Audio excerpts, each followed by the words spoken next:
म्हणजे कोरोना काळ सगळ्यांनी अनुभवलेला आहे.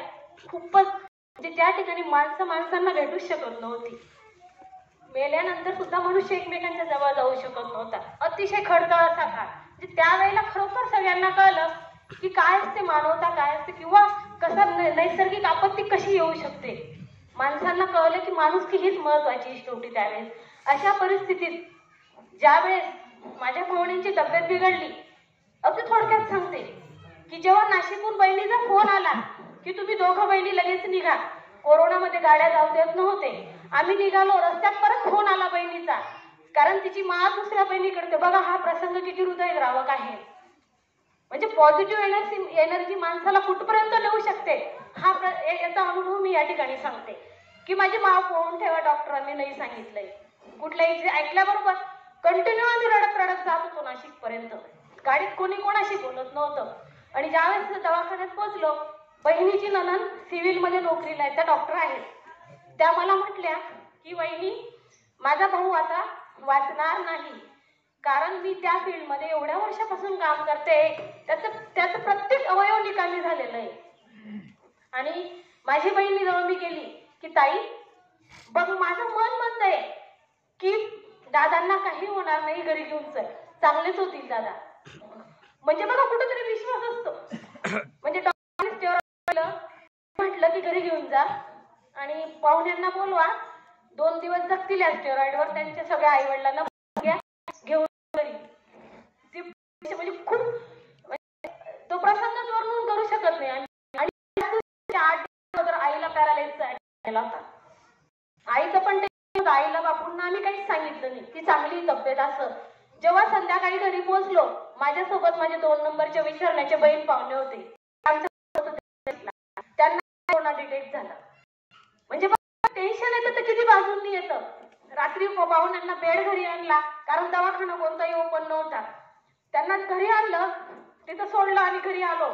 लहान बहीण पण तिथं आलेली होती. आणि रात्री आई म्हटली, का ग बाई कसं काय आहे तब्येत? बापूंनीही विचारलं. खूप छान आहे असं सांगितलं. डॉक्टरांनी म्हटलं खूप छान आहे, चांगली होतील आई, काही टेन्शन नाही. आणि रात्रभर तो झोप लागली नाही. 5 वाजता मला आईच्या आवाजाने डोळे उघडले. आई जोर जोरात ओरडत होती बाथरूम मधून. आईला पॅरालाइजचा दुसरा अटॅक आलेला होता तेव्हा. आणि दवाखाना उघडत नव्हता. निखिल शाळांकडे गेला. बघा हा एक प्रसंग आणि आईचा प्रसंग तो मी आज आपल्या गावासमोर हे करते. त्यावेळेस निखिल शाह डॉक्टरांनी सांगितलं की बघा, एक सायन्स जिथं हरतं ना, दवा संपू शकते पण दुवा कधी संपत नसते. आणि जेव्हा डॉक्टरांनी म्हणे तुमची आई एक जगातलं आश्चर्य आहे की तुमच्या आई, प्रत्येक माणसाच्या मेंदूत 4 आर्टरी असतात. मला त्याच्यातलं खूप नॉलेज नाही, पण त्यांनी जे सांगितलं मी ते सांगते. तुमच्या आईच्या मेंदूत जन्मापासून 3च आर्टरी आहेत. तुमची आई एवढ्या वर्ष जिवंतच कशी आहे?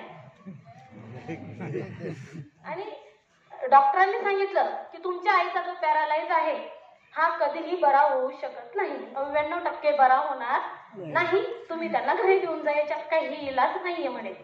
आई खुर्चीवर बसली होती. मी 2 नंबरची बहीण दवाखान्यात होतो. मोठी बहीण तर शक्यच नव्हतं येणं. आई तू चल घरी. म्हणे काय सांगितलं? काही नाही, नॉर्मल आहे, तू चांगली होशील. त्यांना सांगून फायदाच नव्हता. पण बघा एक पॉझिटिव्ह एनर्जी असते. आई पण रडायची आणि वडिलांचं, शेवटी मनुष्याचं हृदय असतं, डोळ्यातून अश्रू नाही काढू शकत, पण त्यांच्या हृदयाच्या वेदना असतात त्या खूप असतात. वडील म्हणायचे की माझे जावई चांगले होतील का? आई खूप मोठा प्रसंग होता. आईला मी एकच सांगायची, आई तुझी ज्यांच्यावर श्रद्धा आहे ना, बघ आपलं श्रद्धास्थान जिथं असतं ना, ती गोष्ट मध्ये कोणत्याही रूपात असेल श्रद्धास्थान, जय गुरुदेवांच्या रूपात असेल, देव माणसाचाच असतो, तो वेगवेगळ्या रूपात असतो. त्यांचं श्रद्धास्थान जय गुरुदेव होते. त्यांनी मनापासून प्रार्थना केली की माझे जावई चांगले व्हायला पाहिजे. मी म्हणायची की आई चांगली व्हायला पाहिजे आणि माझे पाहुणेही चांगले व्हायला पाहिजे. बघा 8च दिवसात माझी आई उठून उभी राहिली. म्हणजे जिथं सगळे डॉक्टर नाही म्हटलं ते 99% हा पॅरालाइज बरा होणार नाही, 8 दिवसात आई थोडं थोडं चालायला लागली. 1 महिन्यात आई पूर्ण कव्हर झाली. आईला रोज एकच वाक्य सांगायची मी, आई तू ज्यांना पुसते ना त्यांना डोळ्यासमोर स्मरण ठेव, तू उठ. जसा तो प्रसंग ताईंनी सांगितला त्यावेळेस मला तो प्रसंग, तू चालू शकते आई, तू करू शकते सगळं आई. मग आईला आम्ही व्हिडिओ दाखवायचो, बघ एका पायावाली व्यक्ती कशी प्रयत्न करते, एक हात नसल्याचा आपण नाही करू शकत का? तुझं एवढं आयुष्य चांगलं गेलेलं आहे. शेवटी त्यांची श्रद्धा. आणि काही दिवसांनी 6 महिन्यांनी माझे पाहुणे जे 6 महिने कोमात होते खरोखर चांगले झाले आणि आज तुम्ही जे ते बघताय म्हणजे त्यांना उभं करण्यासाठी 4 जण लागत होते. ते आज स्वतः इथपर्यंत या जय गुरुदेवांच्या पावन पुण्यनगरीत स्वतःच्या पायांनी चालत आले. हा सगळ्यात मोठा आनंद आहे. खरोखर खूप छान वाटलं आणि मला खरंच छान वाटतंय आज की मी या गावाची कन्या आहे असं. आणि माझ्या वडिलांना आम्ही 5 मुली 5 जावई म्हणजे त्यांना मी तर असं म्हणेल 5 मुली 5 नवीन 10 मुलंच आहेत त्यांचे सर्व. खूप छान वाटलं आपल्या सगळ्यांनी मला ऐकून घेतलं एवढा वेळ त्याबद्दल मनापासून मी आपल्या सर्वांना म्हणजे सर्वांचे आभार मानते. आणि माझ्याकडून काही चुकीचं बोललं गेलं असेल तर ते मला क्षमा.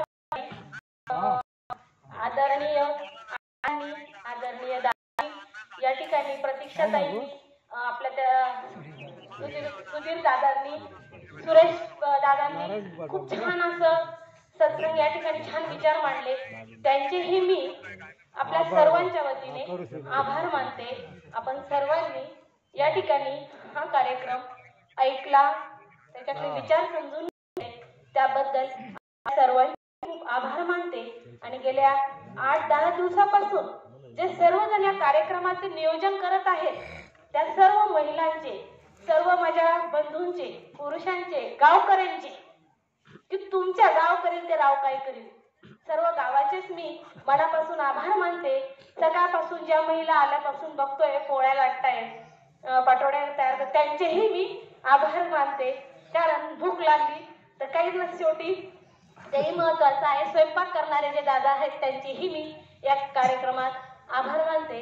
एवढे बोलून मी माझा आभार प्रदर्शन या ठिकाणी थांबवते. जय हिंद, जय महाराष्ट्र, जय गुरुदेव.